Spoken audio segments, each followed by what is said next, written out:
Hello दोस्तों, इन्फोसिस के बारे में वीडियो में हम बात करेंगे। क्वार्टर टू के रिजल्ट्स बहुत ही जल्दी आने वाले हैं और साथ में डिविडेंड का भी अनाउंसमेंट होने वाला है। तो इन्फोसिस के केस में दोस्तों जो डेट नोट करके रखनी है, बहुत ही जल्दी आने वाली है। अक्टूबर 17 को दोस्तों, थर्सडे गुरुवार का दिन है, अक्टूबर 17, जिस दिन इन्फोसिस के क्वार्टर टू जुलाई अगस्त सितंबर के रिजल्ट्स आने वाले हैं और साथ में डिविडेंड का भी अनाउंसमेंट होगा। देखिए, हिस्टोरिकली अगर आप देखेंगे, इन्फोसिस की तरफ से 2 बार डिविडेंड आता है, एक यही क्वार्टर टू के रिजल्ट के समय में और फिर क्वार्टर फोर के समय में। तो देखिए, जो FY23 था, तो उस समय में जो अक्टूबर में जो रिजल्ट आए थे, 16 रुपीज 50 पैसे का डिविडेंड था और 1750 का फाइनल डिविडेंड था। लास्ट ईयर कितना डिविडेंड? 18 रुपीज का डिविडेंड था। मतलब आप देख रहे हैं, इंटरिम डिविडेंड 1650 से 18 रुपीज बढ़ा था। इस बार क्या डिविडेंड आएगा, हमको अक्टूबर 17 को पता चलेगा दोस्तों। अगेन, जो फाइनल डिविडेंड है, जो हिस्टोरिकली हम देखते हैं, जब Q4 जो फाइनल रिजल्ट आते हैं अप्रैल के महीने में, तब हमको पता चलता है कि फाइनल जो डिविडेंड है वो क्या रहने वाला है। तो वो तो अभी नहीं, लेकिन अभी Q2 के रिजल्ट में क्या डिविडेंड आ रहा है, 1650 था, फिर 18 है, अब 18 के आसपास रहता है या क्या डिविडेंड रहता है, हमको पता चलेगा। ठीक है, अब आते हैं बिजनेस के ऊपर। उससे पहले दोस्तों, अगर आप म्यूचुअल फंड एनालिसिस में इंटरेस्टेड हैं, लेटेस्ट म्यूचुअल फंड पोर्टफोलियो हम शेयर करते हैं हमारे वाइब्रेंट टेलीग्राम ग्रुप में, हमारे ग्रुप को आप ज्वाइन कर सकते हैं। इसकी लिंक हमने डिस्क्रिप्शन बॉक्स में दी हुई है।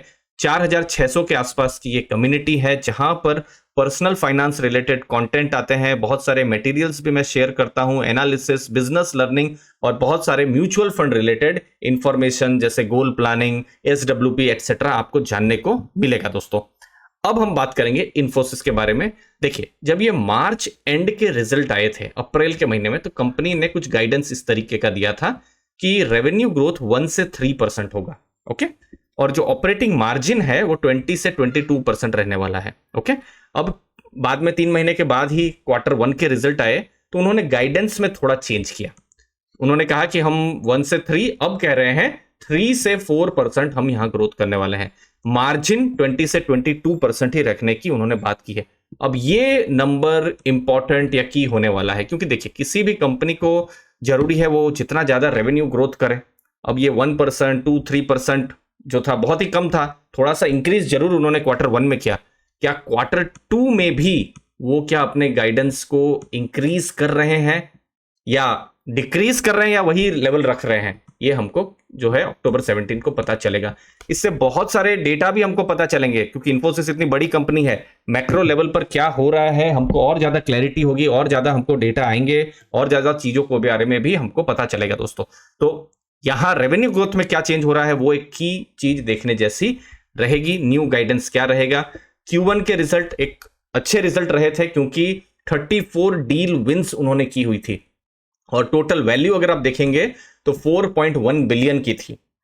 अब Q2 में किस तरीके से वो डील विन कर रहे हैं? देखिए, इन्फोसिस IT कंपनी है और उनके लिए बहुत ज्यादा जरूरी क्या हो जाता है? डील विंस करना। और मैक्सिमम बिजनेस अगर आप देखेंगे कहां से आता है, US या यूरोप या फिर UK, बाहर की मार्केट से उनका मैक्सिमम बिजनेस आता है। अब डील विन वो कहां पर करते हैं? जैसे banking and finance, retail, manufacturing, वहां की कोई कंपनी, सोच लीजिए कोई वहां की इंश्योरेंस कंपनी है, कोई बैंकिंग कंपनी है, उनको अपना IT इंफ्रास्ट्रक्चर में कुछ सुधार करना है या कुछ नया करना है, तो इन्फोसिस या फिर भारत की जो दूसरी IT कंपनीज है उनका रोल आता है।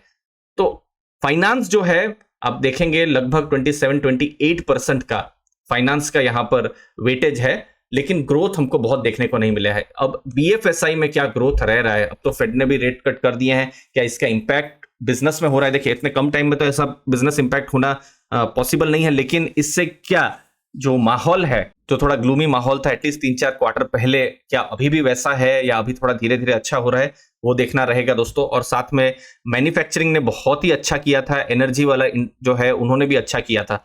अब वहां पर किस तरीके से अभी नए ग्रोथ के जो नंबर्स आ रहे हैं वो देखना रहेगा, बट फोकस BFSI पर रहने वाला है। ज्योग्राफी मतलब कहां से मैक्सिमम बिजनेस आता है, तो आप देख सकते हैं मैक्सिमम बिजनेस आ रहा है उनका नॉर्थ अमेरिका और यूरोप से। लेकिन अगर हम देखेंगे कोई एक मार्केट धीरे धीरे करके सरप्राइज कर रही है, तो वो इंडिया मार्केट भी है। 2.7% से ज्यादा नहीं, लेकिन 3.1% यहां पर इंक्रीज हो रहा है। तो इंडिया भी धीरे धीरे करके इन्फोसिस के केस में कंट्रीब्यूशन उनका भी बढ़ रहा है, यहां से भी उनको ऑर्डर्स मिल रहे हैं, but still maximum orders north America और यूरोप से आ रहे हैं। अब हम वो जो मार्जिन की बात कर रहे थे उसको हम समझते हैं।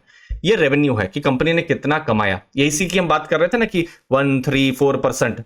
तो देखिए ग्रोथ जो है ईयर ऑन ईयर 3.6% का रहा है जून 2023 से जून 2024। अब देखिए जो डेटा आएंगे सितंबर लास्ट ईयर और सितंबर इस साल के डेटा आएंगे, जो अक्टूबर 17 को जो रिजल्ट आएगा। तो रेवेन्यू आपने किया, आपने ग्रॉस प्रॉफिट यहां पर किया, कैसे? आपके जो भी इंप्लॉई खर्चों को माइनस कर दीजिए, सेल्स मार्केटिंग खर्चों को माइनस कर दीजिए, तो ऑपरेटिंग प्रॉफिट बाहर आता है। और अगर आप मार्जिन देखेंगे, मतलब ऑपरेटिंग प्रॉफिट को अगर आप रेवेन्यू से डिवाइड कर देते हैं तो ऑपरेटिंग प्रॉफिट मार्जिन आ जाता है। और मार्जिन आप देखिए कितना दिख रहा है, 20.8, 21.1। तो जो रेंज उन्होंने कही है 20 से 22%।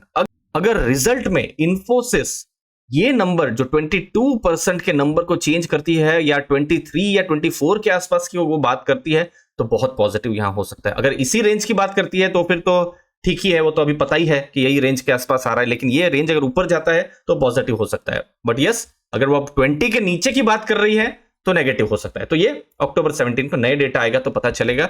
अगर आप देखेंगे Q1 के समय में प्रॉफिट 6,374 करोड़ का देखने को मिल रहा था। नेक्स्ट चीज है, ये इन्फोसिस के लिए भी है, लेकिन हमारे कंट्री के जितने जो यंगस्टर्स हैं, स्लोडाउन जैसा माहौल है, तो हम भी न्यूज में सुनते रहते हैं कि बहुत ज्यादा कंपनीज कैंपस में भी नहीं आ रही है, आईटी कंपनी में जॉब्स अभी कम है।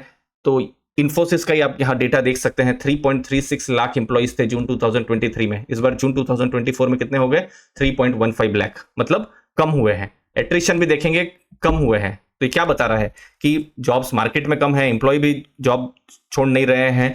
अब ये नंबर, खासकर जो इंप्लॉय का नंबर अगर बढ़ता है तो पॉजिटिव हो सकता है। हमारे जो यंगस्टर्स हैं उनको ज्यादा जॉब मिले, उससे ज्यादा खुशी की बात क्या हो सकती है। लास्ट में दोस्तों इंपॉर्टेंट चीजें, डिस्क्रिशनरी स्पेंडिंग धीरे धीरे इंक्रीज हो रही है। अब ये डिस्क्रिशनरी स्पेंडिंग क्या है?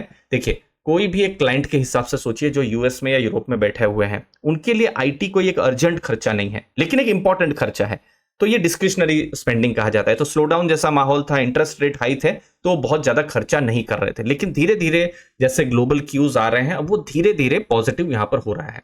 इन्फोसिस के केस में Q1 में बहुत ज्यादा डील विल्स हुई है, जो कि अगेन एक पॉजिटिव चीज हमको देखने को मिल रही है। पिछले कुछ क्वार्टर्स में देखेंगे तो मैक्रो ट्रेंड धीरे धीरे करके इंप्रूव हो रहा है। रिसेंट में अगर आप देखेंगे, अगेन इंपैक्ट उसका अभी तो नहीं आएगा क्योंकि कुछ ही सप्ताह पहले ही जो फेड है उन्होंने अपना रेट कट का उन्होंने किया हुआ है, बट धीरे धीरे पिछले कुछ क्वार्टर्स में मैक्रो स्थिति अच्छी होती हुई हमको नजर में आ रही है। अब इस पर इन्फोसिस का क्या मैनेजमेंट कहता है, मैनेजमेंट कमेंट्री क्या रहती है डिमांड इन्वायरमेंट के ऊपर Q2 के रिजल्ट में, वो ज्यादा इंपॉर्टेंट देखने का रहेगा। प्लस हायरिंग डेटा भी इंपॉर्टेंट एक देखने वाली चीज रहने वाली है। रेवेन्यू में क्या वो चेंज कर रहे हैं, जो अपना गाइडेंस है, मार्जिन में क्या चेंज कर रहे हैं, BFSI सेगमेंट में क्या कुछ नया हो रहा है, तो ये सब चीजें देखने जैसी रहेगी जब इन्फोसिस के Q2 के रिजल्ट्स आएंगे। तो सब्सक्राइब जरूर करके रखिएगा अर्ली फाइनेंशियल आजादी, और हमारे टेलीग्राम ग्रुप को भी आप ज्वाइन करके रखिएगा ताकि आपके पास पर्सनल फाइनेंस और mutual fund related information regular आती रहे। आपके कीमती समय के लिए बहुत बहुत धन्यवाद। थैंक यू दोस्तों।